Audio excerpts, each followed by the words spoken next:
El Adviento se caracteriza por mostrar diversos protagonistas cada semana. El comienzo es Isaías, toda la primera semana. Isaías, el profeta, es como el protagonista. Se van mostrando muchas profecías suyas que anuncian ese Mesías, en, que sirve como telón de fondo para la novena a la Inmaculada Concepción de María, que suele caer en la primera semana del Adviento, de este tiempo especial de preparación para la venida de Cristo y también de como expectación de la parucía. Son como dos dimensiones las que se consideran en la teología del Adviento: la celebración inminente de la Navidad y la preparación para, al final de los tiempos, cuando Jesús venga a juzgar el mundo. En la segunda semana, si en la primera el personaje central era Isaías, en la segunda es Juan Bautista. Se pasa del Antiguo al Nuevo Testamento y sobre él vamos a hablar en este rato de oración con nuestro Señor, a considerar esa figura. Es un personaje muy peculiar, es como el que le abre el camino al Señor.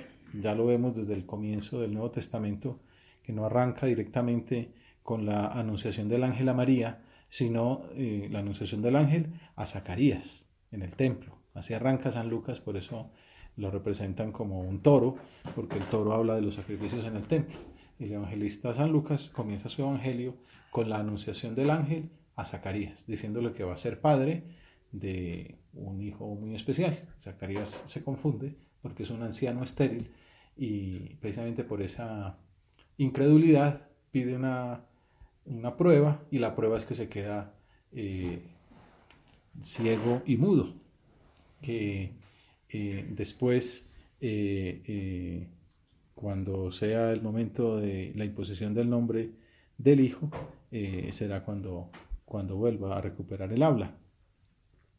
Eh, en paralelo, luego vendrá el arcángel mismo, Gabriel, a hablar con María, y ella, en cambio, se responderá con toda generosidad: he aquí la esclava del Señor, hágase en mí según tu palabra. Hace unas preguntas de prudencia humana, pero no de duda o sí, de falta de fe, y por eso ahí comienza la encarnación. Pero va de la mano la preparación del nacimiento de Jesús con el nacimiento de Juan Bautista, y por eso la segunda semana del Adviento siempre está en el centro la figura del primo de Jesús, hijo de la prima de María. Entonces, el domingo segundo los evangelios lo presentan a San Juan Bautista como una figura profética. Es un hombre que su vocación es preparar la venida del Señor. Entonces, hay, hay novelas por ahí así como medio verdad, medio imaginación, pero muy piadosas, que ahondan sobre esa vocación, una vocación muy peculiar, porque era intuir que el Mesías ya llegaba, que él tenía que preparar esa llegada pidiéndole a Dios que llegara, preparar un grupo de discípulos para que estuvieran dispuestos a que cuando llegara lo identificaran y lo pudieran seguir, y al mismo tiempo mover a aquella gente, y el pueblo hebreo era pequeño, pero tenerlos como encendidos en ese camino de que, oye, estamos en la plenitud de los tiempos, el Mesías está al llegar y hay que convertirse. Esa es como la palabra clave del Adviento, y por eso aparece en el segundo domingo este profeta anunciándonos esa invitación a la conversión, es decir, cómo llevamos nuestra vida ahora que Jesús va a llegar. Si tuviéramos esa posibilidad de un encuentro, a veces sucede que uno tiene una posibilidad de un encuentro con un personaje. No sé, ahora si uno va a una JMJ y dicen: mira, es que has sido elegido como representante de tu país para darle un mensaje al Papa. Entonces uno se lo piensa, lo estudia, lo consulta, un parrafito, pero se lo muestra al profesor de literatura, se lo muestra al cura. Bueno, como que lo que va a decir sea pues lo que toca, aprovechar ese momento, y luego pues le saca jugo a aquello que le dijeron, ¿no? No, pues yo le dije esto, él me respondió esto, le da uno vueltas a lo que pasó, porque es un momento importante en la vida de uno. A mí no me ha tocado con este papa, sí me tocó con Benedicto algún par de encuentros, pero bueno, cuando todavía no era papa. A Juan Pablo II solamente le besé la mano, no va a ser aquí pues elenco, pero bueno, pero lo que me dijo Benedicto lo guardo, lo conservo, lo he publicado, o me tocó pues no sé, el Echevarría, pues tengo ahí, no sé, como esos personajes que uno dice, esto que me dijo me va a servir para toda la vida. Pues esos son personajes cercanos a Dios, personas muy santas que uno sabe que tienen significación y que lo que le van a decir a uno pues no son tonterías, ni banalidades, ni cosas que le han ocurrido, sino que son personas que tienen vida interior y entonces te van a transmitir una carga de profundidad. Pues imagínate tú cómo sería que le dijeran a uno, vas a tener un encuentro con el Mesías. El Mesías está que llega y lo vas a ver. ¿Cómo te vas a preparar? Entonces, eso es lo que dice el Adviento, preparemos los caminos. También en las ciudades pasa, ¿no? Que va a venir un presidente o un personaje importante, entonces pues dicen que esos son los mejores alcaldes, ¿no? Que viene el presidente de no sé dónde, o que viene tal, entonces pues pavimentan las calles por donde va a pasar, pintan las casas, ¿no? Como para que dé una buena impresión, esconden a los mendigos, ¿no? Es una tradición de toda la vida. También cuando venía el rey a un poblado, entonces iba por delante el pregonero y anunciaban, ¿no? Allanen los caminos. Eso de pavimentar las calles es de toda la vida, ¿no? Pues entonces no haya pavimento, pero al menos tapen los huecos, no vaya a hacer que la carroza real se trastabille, ¿no? Porque entonces la avenida por donde pasaba el rey, pues la asentaban un poco, adecentaban las casas y ese era el anuncio, ¿no? Preparen los caminos que va a venir el rey. Y ese es el mensaje también que trae Juan Bautista. Allanen los senderos que va a venir el rey, pero ya no los senderos de la tierra, no las casas pues de las familias, sino los corazones, las personas. Estas navidades no son una simple conmemoración, un tiempo de vacaciones, un momento de encuentro familiar, sino que la liturgia tiene una fe muy fuerte en que sucede efectivamente lo que se conmemora.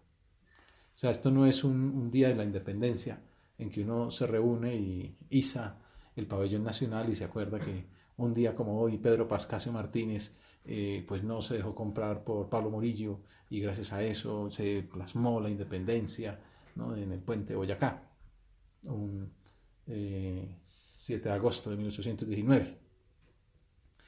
Y pues uno va ahí al puente, se toma la foto, es bonito, rememora, se da cuenta que aquello pasó, pero no pasa nada nuevo, ¿no? Pues ahí está, ya sucedió. Está un evento en el pasado, en la historia.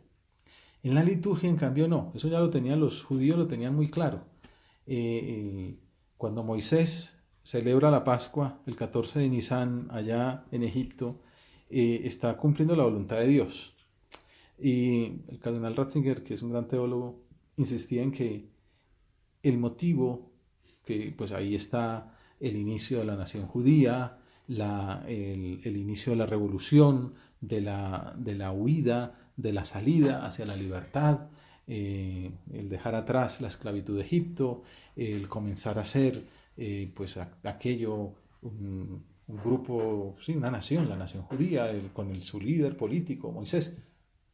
Pero es mucho más que eso. Moisés tenía claro, cuando va a hablar con el faraón, no le dices que nosotros somos autónomos, nosotros somos una sangre, somos un pueblo unido, no nos hemos mezclado con otros, somos una religiosidad étnico-celestial. No habla de eso. Bueno, la religiosidad sí la menciona, pues no habla tanto de lo étnico, sino de lo celestial. Dice, tenemos que ir a dar culto a nuestro Dios. Lo que marca aquella salida es la liturgia. Es Dios que pide una oración. También es lo histórico, ¿no? Que en el siglo XIII a.C. suceda esto, que el faraón se enoje, que ponga trabas y que genere una serie de eventos pues, cósmicos, ¿no? Las plagas. También es una cuestión interesante porque muestra pues, que históricamente Dios ha obrado en la tierra. Pero cuando cada año, no nos vamos a quedar ahí, demos el paso, cada año los judíos celebran la Pascua, ya después en el desierto durante 40 años, hasta hoy, 14 de Nisan, todos los años celebran la Pascua los judíos en todo el mundo. Recuerdo que un profesor mío me explicaba que él había podido estar en una celebración de la Pascua, es la celebración del paso de la esclavitud de Egipto a la libertad de la tierra prometida. Hay todo un ritual. El más pequeño de la casa, ¿no? Aquí tendría que pensar, aunque sea el más gordo es el más pequeño, entonces el más pequeño le pregunta al mayor, va y le pregunta, abuelo, ¿qué estamos celebrando hoy? Una pregunta ritual. Y entonces el abuelo le dice, hoy estamos celebrando que un día como hoy Moisés recibió el mensaje de Dios, no sé cómo dice, no dice de Yahvé, y entonces cuenta toda la historia breve de la Pascua judía. Y en esa comida, que comen el cordero pascual, si no son bastantes, entonces invitan a otra familia para que sea lo suficiente el cordero que comen. Están ellos viviendo esa Pascua. Litúrgicamente conmemoran, eso se llama un memorial, una palabra que tiene una carga litúrgica muy grande.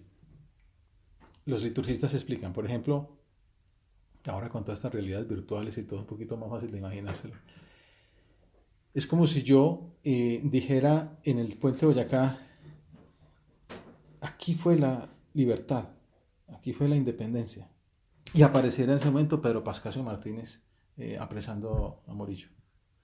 O sea, como que se diera el evento en ese momento, para mostrar la diferencia entre un recuerdo histórico de un memorial. El memorial hace real lo que está pasando.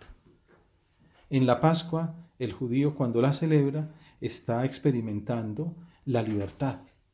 Ya teológicamente se entiende la libertad verdadera es la libertad del pecado. La esclavitud más horrible es, pues no, que un faraón pues tenga un dominio, porque después, años más tarde, dirán, vivíamos mejor con el faraón, ¿no? O sea, después, hasta qué bueno haber sido esclavo, porque al menos comíamos. Esa esclavitud no era el problema es la esclavitud de no ser yo dueño de mí. Bueno, pues los judíos celebran esa liberación, ese saber que Dios está con ellos y que ellos son el pueblo elegido y que Dios ha contado con ellos y seguirá contando hasta el final de los tiempos. Juan Pablo dice que no se acaba el mundo hasta que los judíos no acepten a Jesucristo. Y ahora es una cosa interesante. Antes de la parusia, ahora la conversión de los judíos. Basta saber cómo será el evento.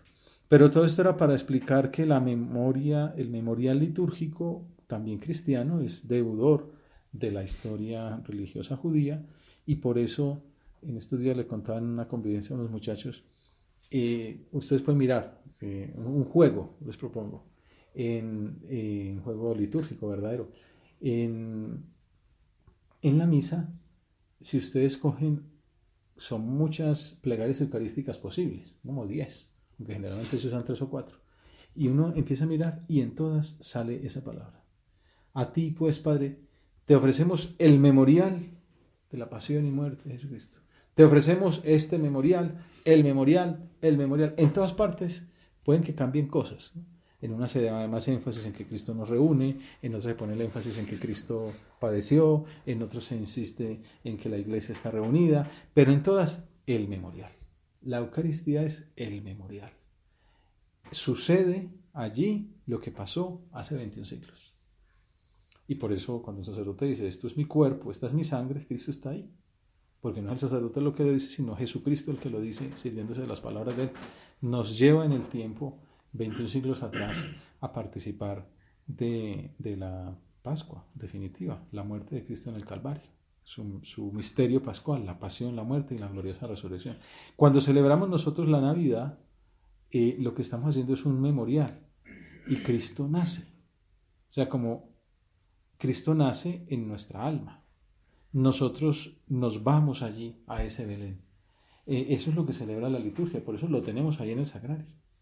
En el fondo, todo esto que conmemoramos, la pasión, la encarnación, el nacimiento, la pasión, la muerte y la resurrección, es para quedarse ahí, en el sagrario, para que ahora lo podamos mirar y le podamos decir, Señor, gracias. Gracias porque nosotros, que somos tan poca cosa, que nos cuesta tanto entender estas verdades, porque tampoco es tan sencillo, ¿no? Requiere un acto de humildad muy grande, bajar la cabeza y decir, creo, Señor, aunque me cuesta, aunque es difícil, quiero creer, al menos quiero creer. San José María decía, tener deseos de tener deseos. Bueno, es un camino, poco a poco, uno va entrando por ahí.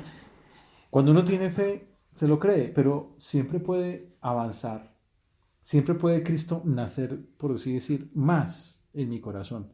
En mi alma puede haber más espacio para Él. Eso es como la práctica, la mm, consecuencia más importante de la fiesta de la Inmaculada Concepción de María. Uno celebra que ella es plena de gracia. O sea, que en su corazón no hay espacio para otra cosa que no sea Dios. Pero no es que sea una monjita que esté por ahí rezando escondida en un rincón. No, es una mujer pues, de la vida ordinaria, una humilde doncella en Nazaret que come, bebe, barre, no sé si trapea, porque entonces no había baldosas, sino que el piso era de tierra, sacude, va al pozo a traer agua, hace mandados, visita a las amigas, va a la sinagoga, educa a su hijo, y con todo aquello está haciéndose partícipe del misterio de la redención, está ayudándole a Jesucristo a que redima el mundo por completo, plena de gracia. Pues la conmemoración de todos estos eventos es invitándonos a decir, ¿qué tanto espacio tiene en tu corazón el Señor? Uno podría hacer como esos porcentajes, ¿no? Miti, ¿no? 75-25, 90-10. María es plena, gracia plena, llena de gracia, 100%, toda del Señor. Y nos tiene que, el trabajo del diablo es meter ahí porcentajes, ¿no? Lograr que aunque sea el 1%, sean dudas, sea un espacio en como que no entra Dios, un momento que es solo para mí, o una distracción que es claramente contra Dios, pues uno intenta hacerla compatible. San Juan Bautista nos lo pone en la liturgia para decir, convertíos, ¿no? Es el centro de la predicación de Bautista es convertidos, una invitación a la metanoia, al cambio, ¿no? Tapemos los huecos, esos huecos donde no está Dios, llenémoslos de Dios. Aprovechemos estos tiempos para abrir un espacio en nuestro corazón para el Señor, para darle más espacio a Él. ¿Y cómo lo hacemos? Sacando de nosotros toda esa basura que sobra. Estos días es bonito ver por ahí los barrios decorados. Estos días estábamos en Medellín, visitábamos pues desde el Metrocable, esos barrios populares, y era bonito ver esas cuadras pues que se une la comunidad, barre, limpia las calles, tiran colgandejas de una casa a otra, ponen un alumbrado, se unen para crecer también como comunidad, pero como comunidad cristiana, un alumbrado que muestra que Cristo es la luz del mundo. Quizá no han hecho todo el estudio teológico, pero en el fondo es aquello, ¿no? Estamos preparándonos para que Cristo nazca. Nos estamos convirtiendo. El barrio se ha convertido en otra cosa. Ya no es un barrio oscuro o un barrio aislado, sino que es una familia preparándose para que Cristo venga. Incluso pues comen juntos, un día como el de la Inmaculada, hacen una natillada para todos y una gran fiesta, ¿no?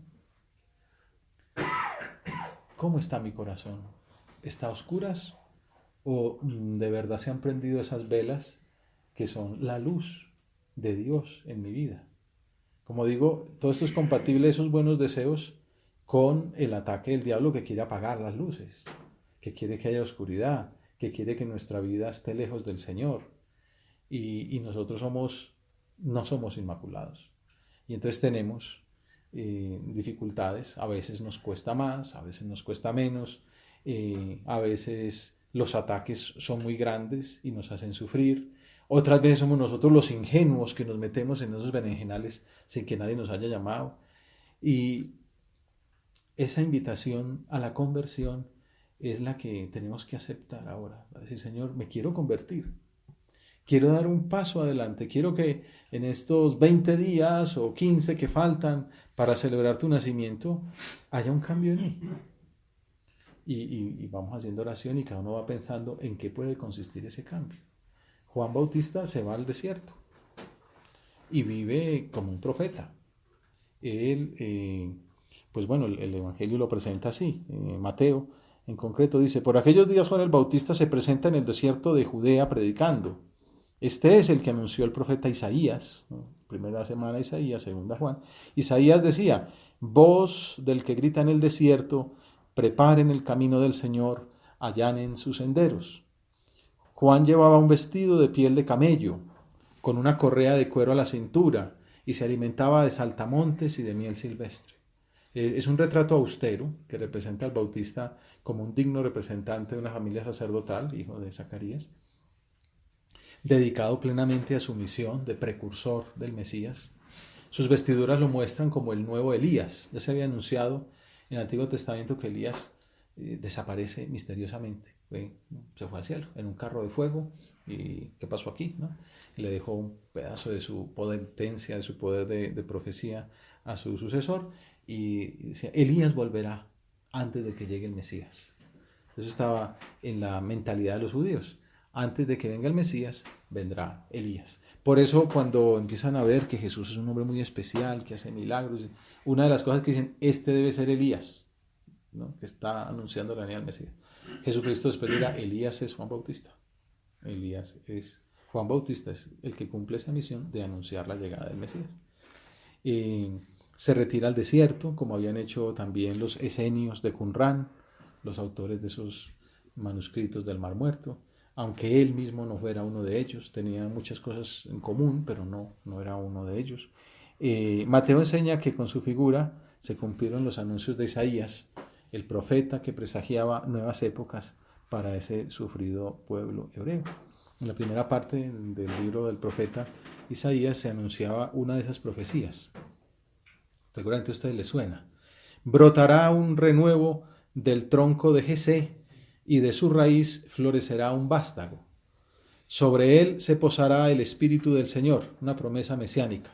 De ese tronco viciado que era la generación de Jesé, Jesé con E, no con O, el padre de David, Jesé es el papá de David, surgiría un vástago nuevo.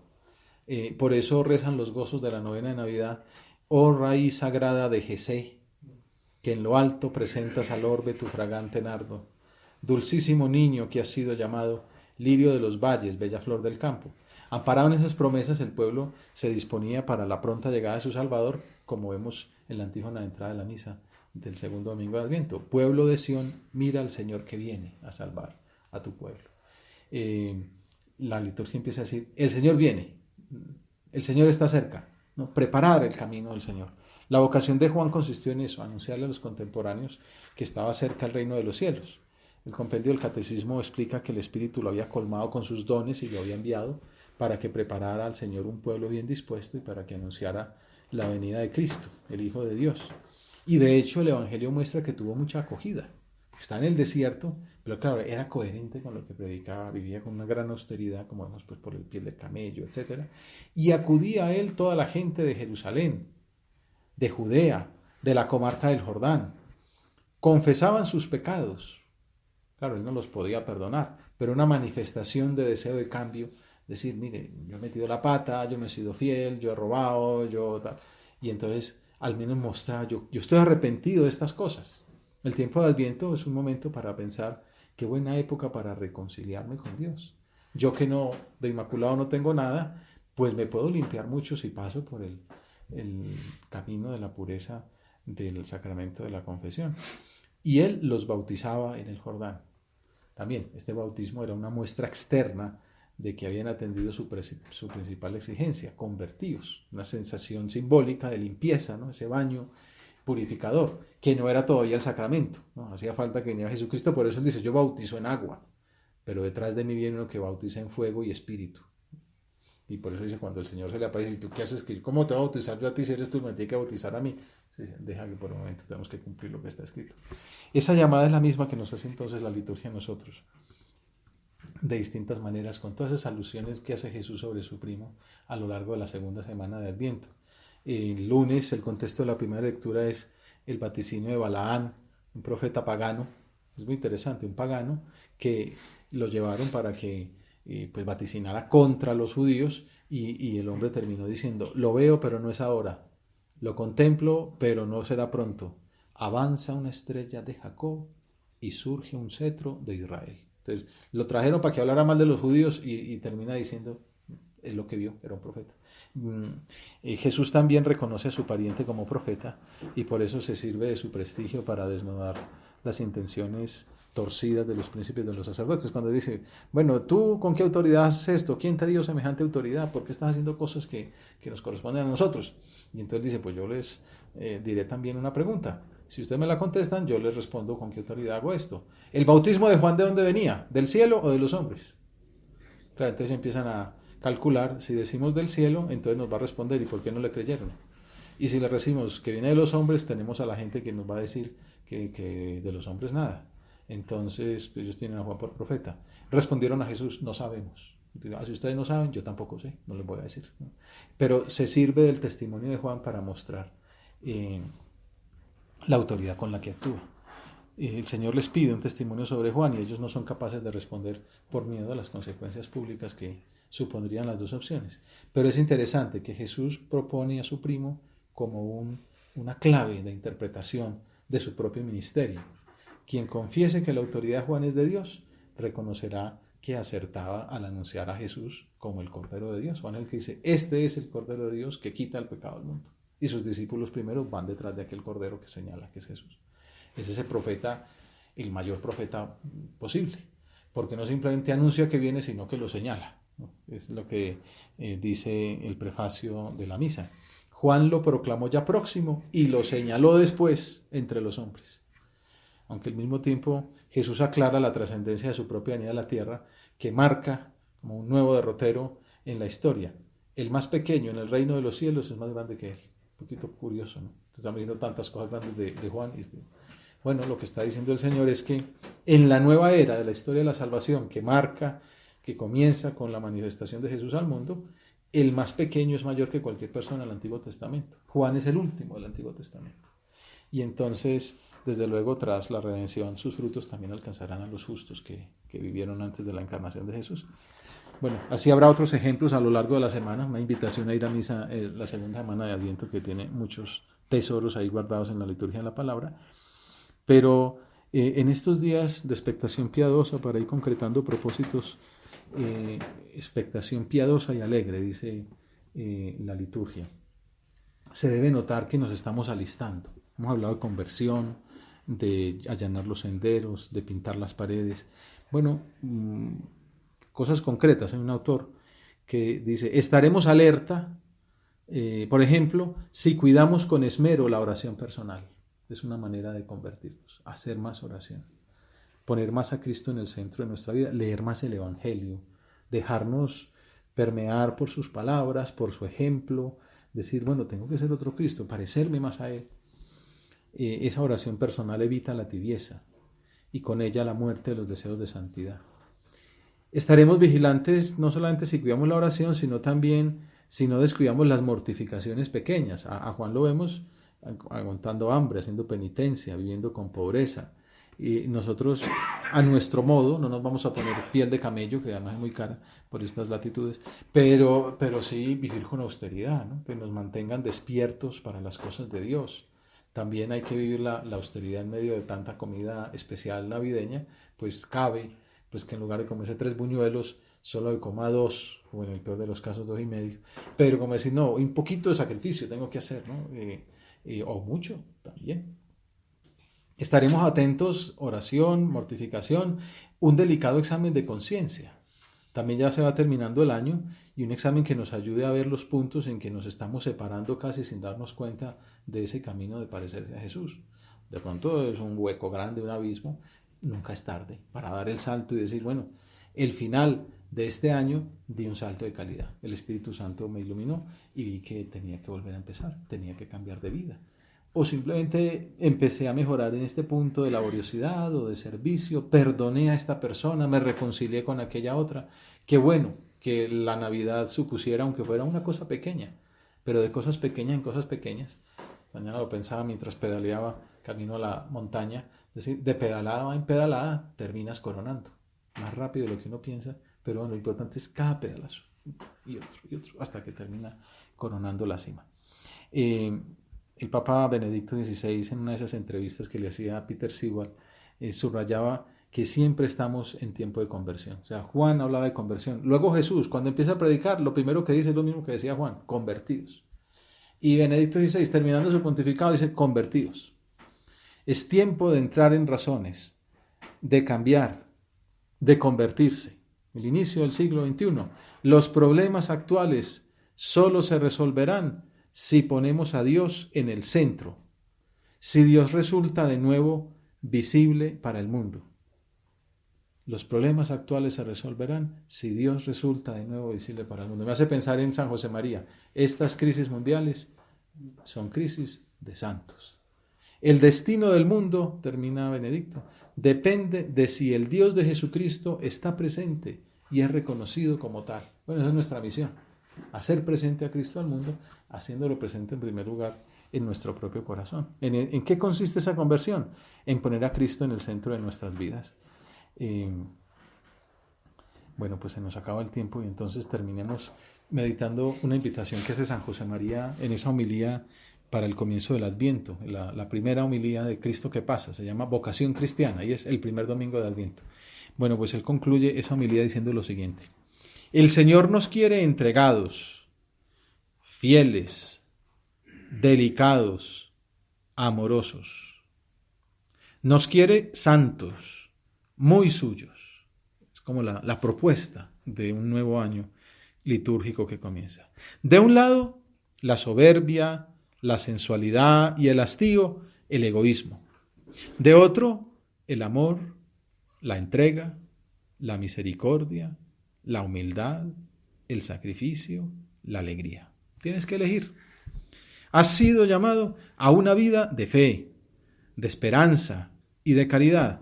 No puedes bajar el tiro y quedarte en un mediocre aislamiento. Pídelo conmigo a Nuestra Señora. Hagámoslo ahora. Imaginando cómo pasaría ellos esos meses en espera del hijo que había de nacer. ¿Qué cosas le diría?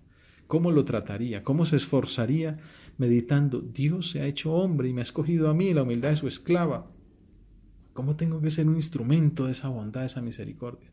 Bueno, pues pídelo conmigo a Nuestra Señora. Y ella, Santa María, hará que seas otro Cristo, el mismo Cristo.